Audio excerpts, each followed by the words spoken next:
반갑습니다. 토요일엔 맛있는 도쿄여행 토요일의 도쿄입니다. 오늘은 정식이 맛있기로 유명한 밥집에 가고 있습니다. 얼마 전 친구 부부가 놀러왔는데 너무 밥이 맛있어 보이는 곳을 인스타에 올린 거예요. 소개받고 가게에 대해 알아보니까 한국분들 사이에서 조금씩 입소문을 타는 곳 같더라고요. 위치가 신주쿠랑 가깝기도 하고 여행 오신 분들이 블로그나 SNS에 올리면서 슬슬 바이럴이 되고 있는 것 같습니다. 그래도 장소가 워낙 로컬에다가 숨은 맛집 느낌이 좀 있어서 아직은 현지인 분들이 많이 찾는 가게입니다. 위치는 니시 신주쿠 쪽에서 가깝고요. 이렇게 일본 하면 떠오르는 전형적인 주택가 풍경을 느끼면서 걷다 보면 금방 도착합니다. 자, 가보시죠. 오늘의 가게 히로세입니다. 히로세는 낮에는 정식, 밤에는 이자카야도 함께 즐길 수 있는 식당인데요. 결론부터 말씀드리면 쌀밥이 아주 맛있었습니다. 고대로 제가 살고 있는 곳에도 가게가 있었으면 좋겠다 싶더라고요. 집 근처였으면 엄청 자주 갔을 것 같아요. 구글에는 영업 마감 시간이 1시 반으로 표시되어 있지만 재료 소진이 빠를 경우 조기 마감하는 경우가 있었습니다. 이 점도 참고 바랄게요. 자, 들어가 보시죠.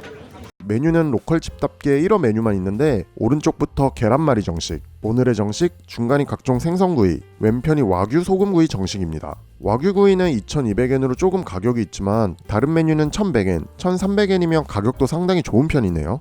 히로세는 교토풍 정식을 판매하는 곳이라던데 먼저 교토 정식이 뭐지? 싶더라고요. 저도 몰라서 이것저것 찾아봤는데 교토 정식이 정갈하고 오색, 오감, 5가지 조리법 등 여러 특징들이 사실 도쿄에서 먹는 정식과 크게 뭐가 다른 건지는 잘 모르겠습니다. 혹시 아시는 분이 계시다면 댓글로 알려주시면 감사하겠습니다.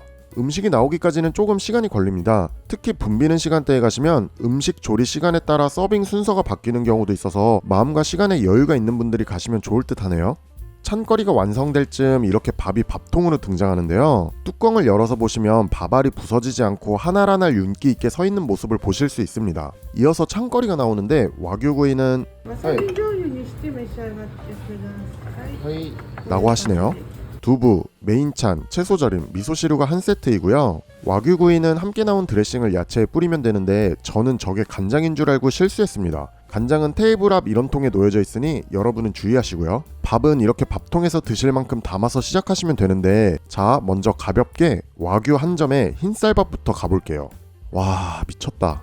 먼저 밥에 대해 말씀드리면 히로세는 일본 가정에서 갓 해먹는 집밥, 요 표현에 딱 걸맞는 맛있는 흰쌀밥을 맛보실 수 있어요. 메인 반찬들이 존재감이 뚜렷한데도 밥이 절대 밀리지 않을 정도로 진짜 너무 맛있더라고요. 흰쌀밥 하나 가지고 유난 떠네 라고 느끼실 분들도 계실 테지만 이렇게 조금만 떠서 입에 넣어보시면 단박에 느껴지실 겁니다.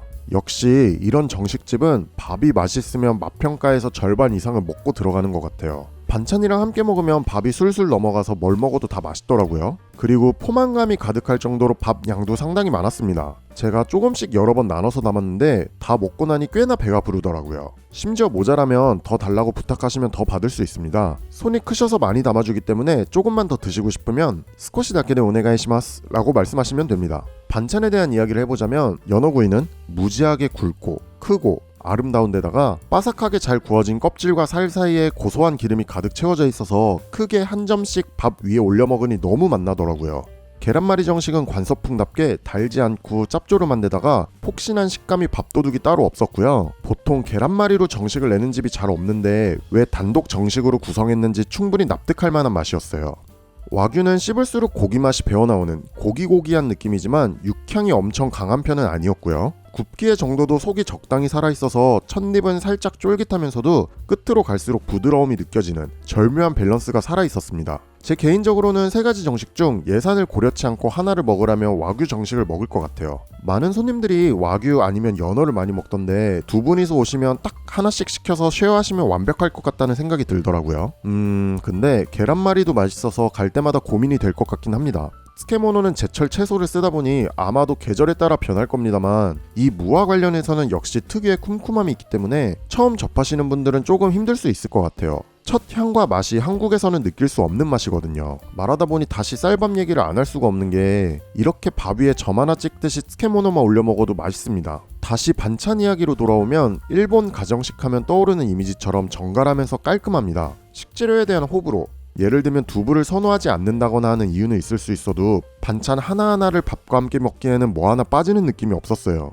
그럼에도 아쉬운 점을 꼽자면 역시 속도였습니다. 원래 구이가 시간이 걸리는 음식이기도 하고 음식 만드시는 분과 서빙하는 분이 각각 한 분이다 보니 12시 반부터 1시 사이 피크타임 때는 꽤 기다림이 필요할 때가 있더라고요. 근데 이것도 날에 따라 달랐는데 워낙 복불복인지라 여행을 시간 단위로 쪼개면서 하시는 분들에게는 고려사항이 될 것 같네요. 반면 저처럼 매사에 느긋하고 쌀밥에 환장하시는 분들 중 신주쿠 쪽에 호텔을 잡으신 분들이라면 예전에 소개해드린 요요기의 탐보와 함께 리스트에 넣어두시면 좋을 맛집이 아닐까 생각이 듭니다. 자, 이렇게 식사를 마치며 오늘도 맛있게 잘 먹었습니다.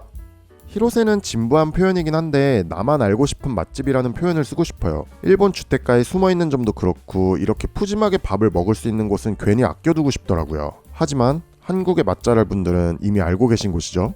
아, 진짜 맛있는 흰쌀밥은 역시 사랑입니다. 이번 주도 소소한 맛집 여행을 시청해주셔서 감사합니다.